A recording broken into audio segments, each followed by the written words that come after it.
इन दिनों पाकिस्तान पर छप्पर फाड़ के मुसीबत बरस रही है। अभी तक तो वहाँ की आम जनता ही परेशान थी, लेकिन अब पाकिस्तान के आतंकवादियों पर भी मुसीबत आ पड़ी है। जी हाँ, वो पाकिस्तान जो आतंकियों को पनाह देता था और उनके नाम पर पूरी दुनिया को डरा धमका कर रखता था, आज वो ही आतंकी खुद पाकिस्तान में खौफ के साए से जीने को मजबूर है, क्योंकि उनकी एक के बाद एक वहाँ पर हत्याएं होती जा रही हैं। पिछले कुछ दिनों में वहाँ कई आतंकियों की मौत हो चुकी है, पर आखिर कौन है वो जो भारत के दुश्मनों को मौत के घाट उतार रहा है? आखिर कौन है वो जिसकी वजह से आतंकवादी मौत के सामने जीने को मजबूर है? क्या है वजह? चलिए जानते हैं आज की हमारी इस वीडियो में। पाकिस्तान के हालातों के बारे में तो हर कोई जानता ही है कि इन दिनों वो कैसे दौर से गुजर रहे हैं। वहाँ के लोग दाने दाने को मोहताज हो रहे हैं और सरकार भी कुछ नहीं कर पा रही है, और ऐसे में तो वहाँ आतंकवादियों पर भी मुसीबत आ पड़ी है। वो भी डरे सहमे से घूम रहे हैं, क्योंकि पाकिस्तान में एक के बाद एक कोई आतंकवादियों को निशाना बना रहा है। भारत के दुश्मनों की एक एक करके मौत हो रही है। इन दिनों बेकार हालतों से जूझ रहे पाकिस्तान में पिछले कुछ दिनों में कई आतंकवादियों की हत्या हो गई है, और यह सभी आतंकवादी भारत में मोस्ट वांटेड थे। इंडिया में टेररिस्ट एक्टिविटीज को बढ़ाने में इन तीनों का रोल काफी बड़ा था।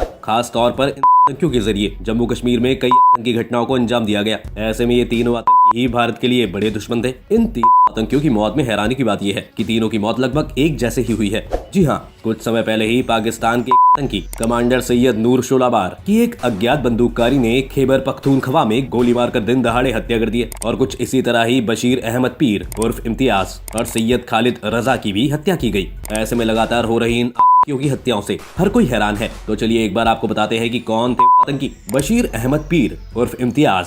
दोस्तों, बशीर अहमद पीर उर्फ इम्तियाज हिजबुल मुजाहिदीन, लश्कर ए तैयबा जैसे संगठनों को आगे बढ़ाने के लिए पुराने आतंकियों को एक साथ लाने के लिए कई ऑनलाइन एक्टिविटीज में शामिल था। आपको बता दें कि पिछले साल 4 अक्टूबर को टेररिस्ट एक्टिविटीज में शामिल होने के चलते उसे भारत में आतंकी घोषित कर दिया गया था। बता दें, जम्मू कश्मीर में घुसपैठ के लिए दहशतगर्दों को भेजने और रसद सहायता यानी कि लॉजिस्टिक सपोर्ट करने के लिए भी पीर को सरकार ने आतंकी घोषित किया था। बशीर अहमद को इम्तियाज आलम के नाम से भी जाना जाता था। जम्मू कश्मीर में कई आतंकी घटनाओं को अंजाम देने में इसका हाथ था। वह हाजी, पीर और इम्तियाज के कोड नेम से जम्मू कश्मीर में आतंकी घटनाओं को अंजाम देता था। आपको बता दें कि बशीर कुछ सालों से रावलपिंडी में रह रहा था। पाकिस्तान सरकार ने उसे अपने देश की नागरिकता दे दी थी। पीर पाकिस्तान में हिजबुल मुजाहिदीन का लॉन्चिंग चीफ था। आपको बता दें कि इसे दिसंबर 1999 में कंधार में किडनैप की गई इंडियन एयरलाइंस की एक फ्लाइट IEC 814 के बदले जेल से रिहा किया गया था। आपको बता दें कि बशीर अहमद पीर उर्फ इम्तियाज लगभग 15 साल से भी ज्यादा टाइम से पाकिस्तान में रह रहा था। 20 फरवरी को बाइक सवार कुछ लोगों ने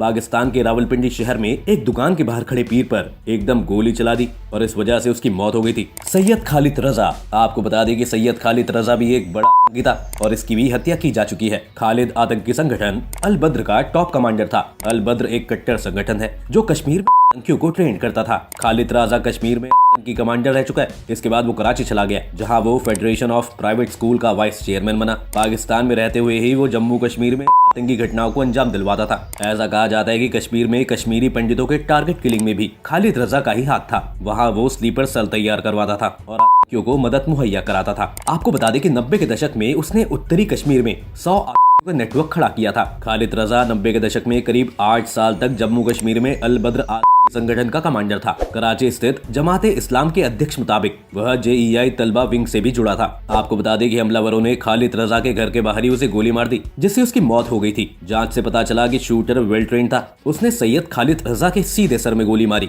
जांच एजेंसी के मुताबिक हमलावर ने पहले रजा की पहचान की थी। इसके बाद ये हमला किया था सैयद नूर शालोबार। इन दोनों आतंकियों के अलावा कुछ ही समय पहले ही खैबर पख्तूनख्वा में आतंकी कमांडर सैयद नूर शोलाबार की दिन दहाड़े गोलियों की बौछार करके हत्या कर दी थी। इससे उसकी भी मौके पर ही मौत हो गई थी। वहीं दोस्तों, ये तो थे वो आतंकी जिनकी हत्या की गई है। वहीं आपको बता दें कि पिछले कुछ दिनों में ही भारत के एक और दुश्मन की मौत हुई है, जिसे भी कुछ समय पहले ही भारत ने आतंकवादी घोषित किया था। चलिए आपको बताते हैं इस के बारे में। एजाज अहमद अहंगर। आपको बता दें कि एजाज अहमद अहंगर की मौत भी हो गई है। इसको इसी साल जनवरी में भारत सरकार ने की घोषित किया था। इसका दूसरा नाम अब्बू उस्मान अली कश्मीरी भी था। एजाज अहमद इस्लामी स्टेट के लिए काम करता था, और उसने ही काबुल और जलालाबाद में इंडियन कम्युनिटीज पर हमले कराए थे। एजाज अहमद अहंगर अफगानिस्तान की राजधानी काबुल और जलालाबाद में भारतीय नागरिकों पर आत्मघाती हमले करवाता था। इस पर घाटी में कई साजिशें रचने का भी आरोप था। एजाज का जन्म 1973 में हुआ था। वह बचपन में ही POK चला गया था और हरकत उल मुजाहिदीन में शामिल हो गया था।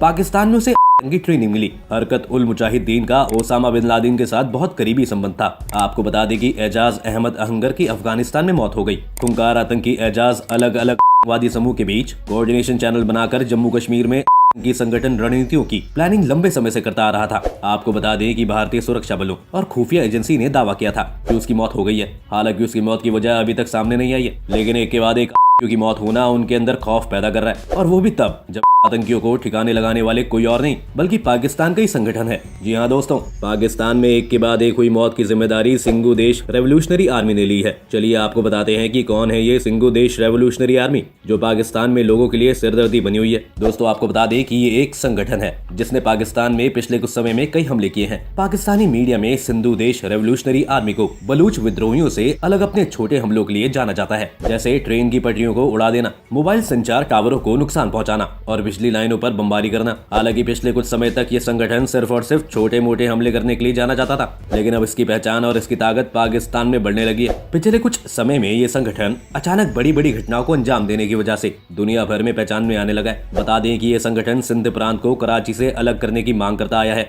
ऐसा भी कहा जाता है कि इस रेवोल्यूशनरी आर्मी ने बलूचिस्तान लिबरेशन आर्मी से हाथ मिला लिया है। उग्रवादी संगठन BLA भी बलूचिस्तान को पाकिस्तान से अलग करने की मांग करता रहा है। यह संगठन अक्सर अपने हमलों में पाकिस्तानी सेना को निशाना बनाता है और क्षेत्र में चीन की मौजूदगी का विरोध करता है। यानी कि अगर हम कहें कि तालिबान के साथ साथ पाकिस्तान के लिए खुद वहीं का ये संगठन भी आफत बना हुआ है, तो ये कहना गलत नहीं होगा। दरअसल सिंधु देश रेवोल्यूशनरी आर्मी ने पाकिस्तान में सिंधु देश की पूरी तरह से इंडिपेंडेंस मिलने तक विरोध करने की कसम खाई है। उसके लड़ाकों की ओर से पाकिस्तान में अलग सिंधु देश की मांग को लेकर आंदोलन किए जाते रहते हैं। इसलिए आए दिन पाकिस्तानी आर्मी से सिंधु देश रेवोल्यूशनरी आर्मी का टकराव होता रहता है। आपको बता दें कि सबसे पहले सिंधु देश रेवोल्यूशनरी आर्मी की चर्चा तब हुई थी जब सितंबर 2022 में कराची में एक चीनी डेंटल क्लिनिक पर हमला हुआ था। उस हमले में रोनाल्ड रेमंड चाओ नामक शख्स की मौत हो गई थी और डॉक्टर रिचर्ड हू और उनकी पत्नी फैंटेइन गंभीर रूप से घायल हो गए थे। बाद में चीन ने ये कहकर हमले को रफा दफा कर दिया था कि मारे गए लोग चीनी नागरिक नहीं थे, लेकिन उस वक्त ये घटना पूरी दुनिया में चर्चा में आई। जबकि अगस्त 2020 में सिंधु देश रेवोल्यूशनरी आर्मी का जिक्र पाकिस्तानी मीडिया में तब हुआ